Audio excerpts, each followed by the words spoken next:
Kannur parliament മണ്ഡലം UDF സ്ഥാനാർത്ഥി K സുധാകരന്റെ തെരഞ്ഞെടുപ്പ് പ്രചരണ ബോർഡുകളും പോസ്റ്ററുകളും വ്യാപകമായി നശിപ്പിക്കുന്നതിനെതിരെ തളിപ്പറമ്പിൽ പ്രതിഷേധ കൂട്ടായ്മ സംഘടിപ്പിച്ചു. തളിപ്പറമ്പ് മണ്ഡലത്തിലെ വിവിധ ഭാഗങ്ങളിൽ കെ സുധാകരന്റെ ഫ്ലക്സ് ബോർഡുകളും പോസ്റ്ററുകളും വ്യാപകമായാണ് നശിപ്പിച്ചത്. കഴിഞ്ഞ ദിവസം രാത്രിയിൽ തൃച്ചംബരം പ്രിയദർശിനി ഓഫീസിനകത്ത് സൂക്ഷിച്ച 8 വലിയ ബോർഡുകൾ മുഴുവനായും കീറി നശിപ്പിച്ചു. ഇതിൽ പ്രതിഷേധിച്ചാണ് CPM ഗുണ്ട അതിക്രമം പ്രതികരിക്കുക മുദ്രാവാക്യമുയർത്തി നശിപ്പിച്ച ബോർഡുകൾ നിരത്തിവെച്ച് തൃച്ചംബരത്ത് പ്രതിഷേധം സംഘടിപ്പിച്ചത്.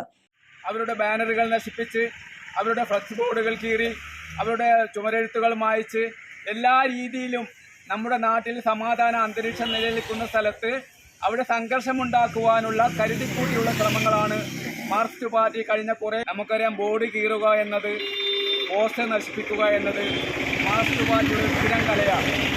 കഴിഞ്ഞ കുറേ വർഷങ്ങളായി മാർക്സിസ്റ്റ് പാർട്ടി പ്രവർത്തിച്ചുകൊണ്ടിരിക്കുന്നത് രാഷ്ട്രീയ എതിരാളികളുടെ DCC general secretary T. Janardhanan ഉദ്ഘാടനം ചെയ്തു.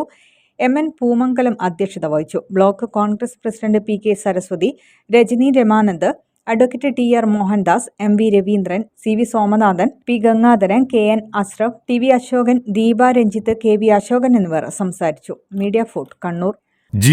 ഈ ജിയോ സാൻഡ് ഇത്രയ്ക്ക് മികച്ചതാണോ? പൂഴിമണലിനേക്കാൾ മികച്ച ഗുണമുണ്ടെന്ന് മാത്രമല്ല, ഹൈബ്രിഡ് വാഷ് ചെയ്ത നല്ല സ്മൂത്ത് സാൻഡാണ്. പൂഴിക്ക് പകരം ഇതാ ജിയോ സാൻഡ്.